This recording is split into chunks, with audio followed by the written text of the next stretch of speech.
Welcome to crypto market pulse. आपके साथ मैं हूं वैभव। क्रिप्टो मार्केट से आज की बड़ी खबरों के साथ चलिए देखते हैं आज की टॉप हेडलाइंस। बिटकॉइन में गिरावट, प्राइस $68,000 की रेंज में। क्रिप्टो एक्सचेंज कॉइनस्विच ने लॉन्च किया क्रिप्टो कस्टडी प्लेटफॉर्म डिजीवॉल्ट। दुनिया के टॉप फाइनेंस लीडर्स ने माना क्रिप्टो अब ऑप्शनल नहीं बल्कि जरूरी है। यूएस में क्लैरिटी एक्ट पर व्हाइट हाउस और सेनेट के बीच अग्रीमेंट। बिटकॉइन $70,000 के सपोर्ट के लेवल को तोड़कर $68,000 के पास इस वक्त ट्रेड कर रहा है। पिछली 24 घंटों में बिटकॉइन में 2.5% से ज्यादा की गिरावट आई है।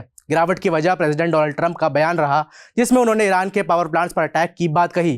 ट्रंप के स्टेटमेंट के बाद से सिर्फ एक घंटे के अंदर 240 मिलियन की पोजीशंस लिक्विडेट हुई। वैसे बिटकॉइन इस महीने अभी भी करीब 4% ऊपर है। ईरान वॉर के बाद से अब तक स्टॉक्स और गोल्ड के मुकाबले बिटकॉइन की आउट परफॉर्मेंस जारी है, लेकिन अगर टेंशन और बढ़ती है तो बिटकॉइन पर सेलिंग प्रेशर बढ़ सकता है। इंडिया के बड़े क्रिप्टो प्लेटफॉर्म कॉइनस्विच ने अपना क्रिप्टो कस्टडी प्लेटफॉर्म डिजीवॉल्ट लॉन्च किया है। इसे खास तौर पर HNIs, इंस्टीट्यूशंस और Web3 डेवलपर्स के लिए डिजाइन किया गया है। डिजीवॉल्ट के जरिए इन बड़े इन्वेस्टर्स और कॉर्पोरेट्स को अपने डिजिटल एसेट्स के लिए secure long term storage, controlled withdrawals, treasury management tools जैसे एडवांस सर्विसेज मिलेंगी। क्रिप्टो फर्म रिपल के एक सर्वे के मुताबिक यूएस में 72% फाइनेंशियल लीडर्स मानते हैं कि मार्केट में कॉम्पिटिटिव रहने के लिए क्रिप्टो प्रोडक्ट्स ऑफर करने जरूरी होंगे। साथ ही सर्वे में यह भी सामने आया है कि टोकनाइजेशन में बैंक्स और एसेट मैनेजर्स का इंटरेस्ट तेजी से बढ़ रहा है।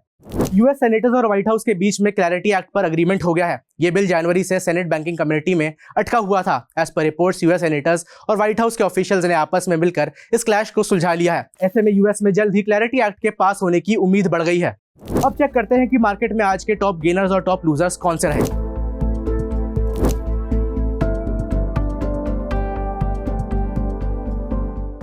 अब बारी है रेजिस्टेंस एंड सपोर्ट लेवल्स की। बिटकॉइन का रेजिस्टेंस जोन है $69,500 से $70,500 के बीच और सपोर्ट जोन है $65,500 से $66,000 के बीच। इथेरियम का रेजिस्टेंस जोन है $2,085 से $2,110 के बीच और सपोर्ट जोन है $1960 से $1990 के बीच। BNB का रेजिस्टेंस जोन है $634 से $644 के बीच और सपोर्ट जोन है $610 से $615 के बीच। सोलाना का रेजिस्टेंस जोन है $88 से $90 के बीच और सपोर्ट जोन है $83 से $84 के बीच। XRP का रेजिस्टेंस जोन है $1.40 से $1.41 के बीच और सपोर्ट जोन है $1.34 से $1.36 के बीच। बढ़ती जियोपॉलिटिकल टेंशन की वजह से क्रिप्टो मार्केट पर प्रेशर अभी बना हुआ है। अगर यूएस ईरान के इलेक्ट्रिसिटी प्लांट्स पर अटैक करता है तो क्रिप्टो मार्केट में वीकनेस बढ़ सकती है, प्राइस और नीचे जा सकते हैं। ऐसे में आप संभल कर ट्रेड करें, कोई भी अग्रेसिव पोजीशन ना लें, स्टॉप लॉस का इस्तेमाल करें। इन्वेस्टर्स लॉन्ग टर्म का नजरिया रखते हुए धीरे धीरे डिप पर बाय कर सकते हैं। बाकी क्रिप्टो पर अगर आपका कोई भी सवाल हो तो नीचे दिए गए हेल्पलाइन नंबर पर आप कॉल कर सकते हैं।